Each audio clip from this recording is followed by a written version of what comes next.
मैं बचपन से ही सेना में जाना चाहता था। ये हमारे परिवार वाले खुश नहीं थे सेना में जाने के लिए, वो डॉक्टर बनाना चाहता हमारे पिताजी।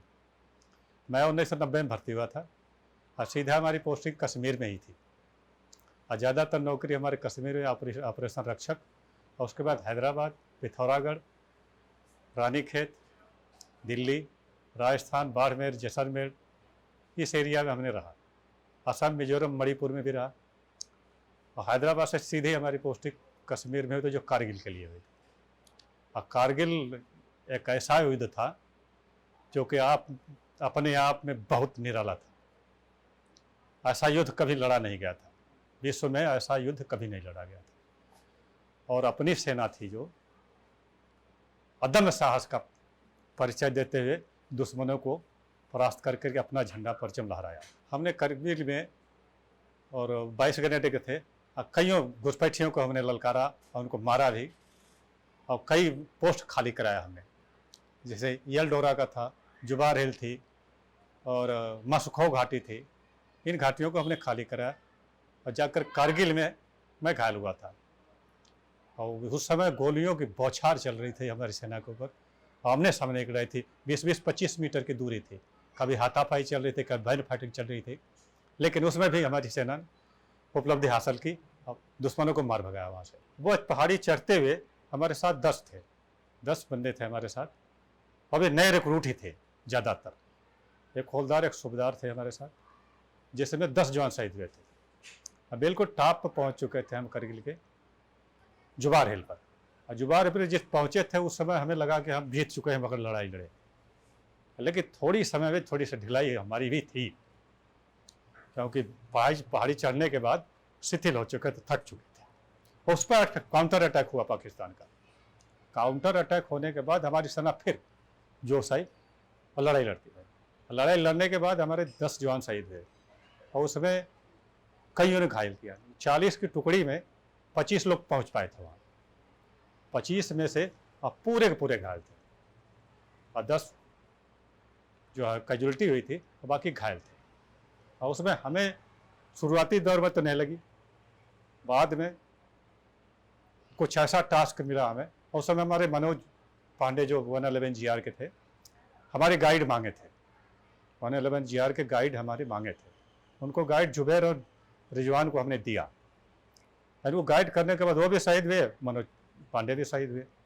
हालांकि मनोज पांडे को परमवीर चक्र मिला, इन बंदों को भी विशिष्ट सेवा मेडल्स मिला। इनको जब सूचना हमें मिली कि नहीं दोनों बंदे शहीद हो गए, बौखलागी से अपने सेक्शन को हमने बोला कुछ करो और मरो, कैच एंड किल, पकड़ो और मारो इनको, भागने मत दो। और उसमें हमने 35 को मारा था। और उसी दौरान हमें पैर में पहले बाजू में लगी, हाथ में, और उसके बाद चेहरे पर स्प्लिंट लगा और बाद में घुटने में लगा। घुटने में लगने के बाद हमें अभी होश नहीं था मैं कहाँ था। वहाँ से उठाने के बाद फौज ने हॉस्पिटल पहुँचाया। हॉस्पिटल के बाद कई हॉस्पिटलों में पहले पहुँचे हम, चंडीगढ़, लेह से चंडीगढ़, चंडीगढ़ से लखनऊ, लखनऊ से ऐसे घूमते रहे हॉस्पिटल में। कम से कम 6-7 महीने बाद मैं स्वस्थ का डंडे से चलने लगा। और वहाँ से फिर हमें जबलपुर सेंटर में भेज दिया गया। जबलपुर सेंटर के बाद फिर करगिल भेजा गया हमें। जबलपुर सेंटर से उस समय बिल्कुल शांति हो चुकी थी बॉर्डर पर, और फिर भेजा हमें। और जब हम करगिल दोबारा पहुँचे थे, एक हमारे सूबेदार साहब थे, उन्होंने बोला बच्ची की शादी है, पोस्ट संभाल लो। उनके साहब उतने ऊपर तो हम नहीं जा सकते, क्योंकि कंधा में हाथ पैर हमारा है नहीं। बोला हम किसी हिसाब से पहुंचा देंगे, पहुंच जाओ। तो वहाँ पोस्ट पर पहुँचने के बाद उनको रिलीव किया। 20 दिन की छुट्टी थी, 20 दिन संभाला हमने। अब 20 दिन के तीसरे दिन ही अचानक बहुत ज़बरदस्त पाकिस्तान का फौज फायर हुआ, और लगभग 8 बजे तभी नीचे सूचना दिया हमने कि हम करें क्या। तो सूचना पे बोला उन्होंने फायर अभी मत करना। कुछ हमारे पास स्पेयर राउंड थे, स्पेयर समझ, कुछ बचे हुए राउंड थे। मैंने अपने जवानों से बोला झोंको फायर इनको, LMG MMG और इन साथ से झोंको इनको ऊपर, पहले फायर से फायर दबाओ, नहीं मानेंगे नहीं है। फायर से फायर दब गया फायर। हमने फिर दोबारा फायर अटैक किया। यहाँ धीरे धीरे फायर करते हुए 4 बजे सूचना मिली, 4 बजे भोर में सूचना मिली कि उनके ऊपर फायर नहीं करना। कुछ नीति हमारे देश की ऐसी है, बोला उनके ऊपर फायर नहीं करना। अब मैं ये सोच रहा हूँ, अगर उनके ऊपर फायर नहीं करता तो हमारी सेना क्या होती, हमारे बैंकर तो बिल्कुल कट गया होता, मार दिए होते। लेकिन ऐसी अब ऐसी गवर्नमेंट है कि अपना हुक्म जो है, आदेश हमारे जेब में है, जो मैं करूं खुद करूं, करना है क्या हमें खुद को करना है।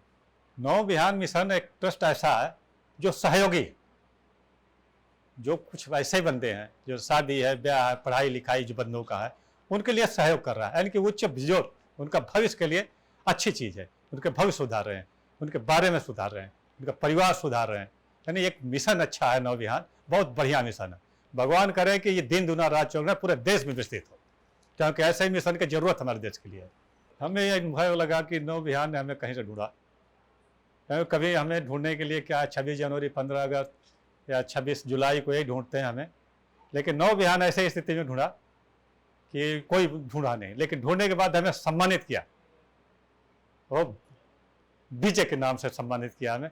ये इनके लिए हम बहुत बहुत आभारी हूँ उनका।